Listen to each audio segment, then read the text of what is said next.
there he is. Hi, Nick. How are you? Good to see you. Good to see Okay, you. glad you could make it. Yeah, thanks for having us. Yeah, no problem. Looking forward to seeing the site. Absolutely, absolutely. We got some good stuff. I'm Nick Tornato. I'm a professor of classical archaeology at the University of Michigan. I direct the Gabii project, and this is the main excavation area of it. Got it. Let's go down in the first trench so you guys can take a look. Okay, great.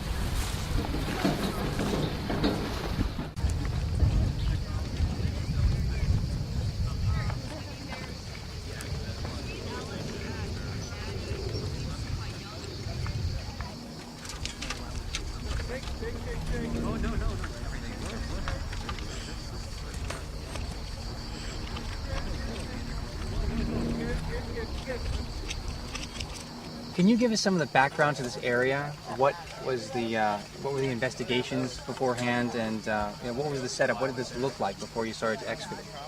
Well, this looked like a big golf course when we got here.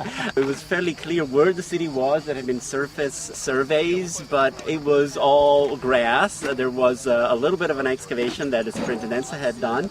But this is a major city in central Italy, one of Rome's early competitors, but about which we know so little. We don't know where the Forum is, we're not even sure where the main temple was, so it really was, a big question mark. The outline of the walls had been more or less figured out in various ways, but what was inside the walls was not known. The surface surveys was showing something that the archaeology later confirmed, that the city was big, almost 70 hectares in the archaic period, and then it shrank to much less than that by the late Republic and early Empire. So that was precisely what made us particularly interested in this site. There is a dearth of well-documented mid-Republican city layouts. So we thought that we could find something here that wouldn't be completely built over like you have in Rome or even Pompeii, which is great sites, but you have all this late Republican and early imperial stuff sitting on top of them, beautiful floors that you can remove. And this actually is paying off. This is an incredible dig site, and there's so many people that are working in a large area. Can you tell us what some of the main features are that we can see here? Well, from here you can see one of the things that we're very proud of, this mid-Republican house behind me. It has a tablinum and it has a courtyard that's built with massive ashlar masonry walls made of local stone. The floors are kind of, peculiar in that they are, they're sort of opus signinum type floors, but then as they join the wall, they have a little raised edge, which we don't see elsewhere in Rome, for instance. And so we're pretty excited because this is really, we're seeing an example of, sort of formative stages of the Roman domus. You are investigating the city of Gabii, particularly in the Republican period. What else are you discovering as you investigate the city? Well, we're going back into the deeper levels of the city, which, goes back. We are fortunate enough that we have the necropolis from the city that was already excavated, so we know the city goes back as early as the 9th century BCE, at the time when cities in central Italy were just emerging out of chaos, so to speak. And so we're interested in figuring out how the city comes together. And we have several interesting stepping stones. We've got some very rich infant burials that we've uncovered that show aristocratic families burying their own children in state. We've got later 6th century BCE chamber tombs with massive sarcophagi, and again indicative of family prestige being displayed throughout the city. It's unusual. It was a surprise to find the 6th century tombs because they normally are outside the city walls, and we know that the city wall was already there by the 6th century. So clearly they're making exceptions, or they have some kind of ritual that we're not yet informed about. And then we also have habitation units like the one behind me that do not conform to the overall city layout that was probably created at the beginning of the 5th century. So we have evidence of how the city was before it was thoroughly reorganized and took the form that we see later on. When I look at this site, I am just overwhelmed and impressed by the level of organization, the sheer amount of students that you have excavating here.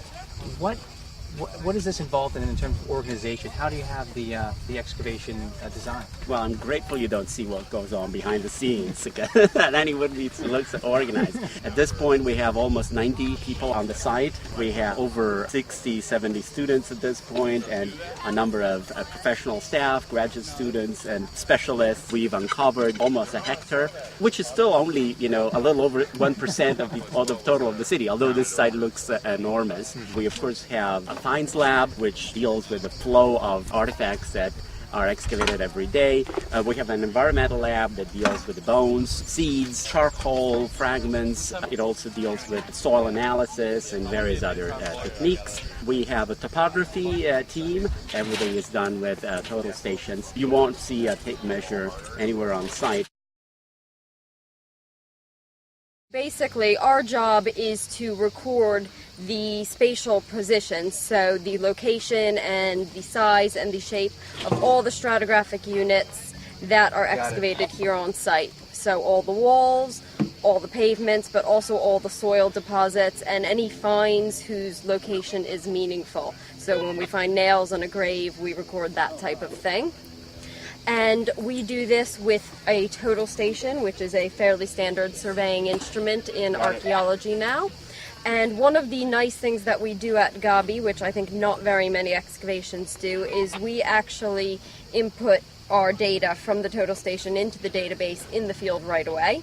And we then print out plans of every individual stratigraphic unit that the excavators can characterize right away in the field. So they're able to draw on a kind of two-scale sketch as they're excavating and as they're looking at the material. So that's kind of the basics of what we do.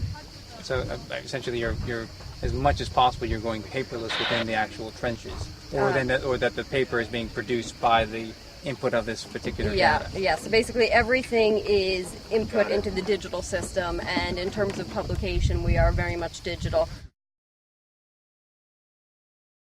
Flotation is a sort of a sampling strategy used to gain environmental information without damaging it. Wet sieving will just smash your charcoal. So we use water, we use a faucet head beneath sort of and in our arms to sort of stir the soil, get the soil matrix to drop through, and then it'll overflow out that orange tube, and that's the charcoal and seed will all float. They're lighter than water, and we'll collect that in this extremely fine 1/4 millimeter screen. And then there's a heavier screen we put in so that the tile, the ceramic, everything else in the floats will be sorted through later. So we make sure we capture everything. And then under the microscope, the seeds and charcoal, when they dry, will be analyzed to see, what they're growing. Sometimes how they're growing it is we can see different parts of cereal grain processing, like the chaff parts. We'll know that nearby they were processing. Also environmental information, especially from wood charcoal. Identifying the tree species and over time how that's changing, or the parts of the trees they're harvesting. So far this year I found a lot of barley and some wheat and lots of fava beans. But we'll find wild grasses, different sometimes spice seeds, grape. You're in your 5th year of investigation here in Gabii, and it's an enormous site and there's so much to do. What direction do you want to head in the future years? Because this is a site that we know so little about, we are going back to probably in parallel with the excavation, going back to surveying the broader city, this time with ground penetrating radar. And we're really hoping to be able to zoom in on the internal organization, on the individual city blocks. And so in 2 or 3 years from now, we could be ready to hop over to another area of the city. And this time, our dream is, of course, to also uncover an area of public structures, of, if not necessarily the Forum, but some of the public areas that must have existed in a big city like this, and that we are very poorly informed about, even from other cities. We don't know exactly what a Mid-Republican Forum would look like, what a Mid-Republican Basilica would look like. And so it could really provide some very interesting answers for this formative period in Roman architecture. Thank you so much for having us here today. Oh no, it Really was a appreciate pleasure the to have tour. you guys. Yes, yes.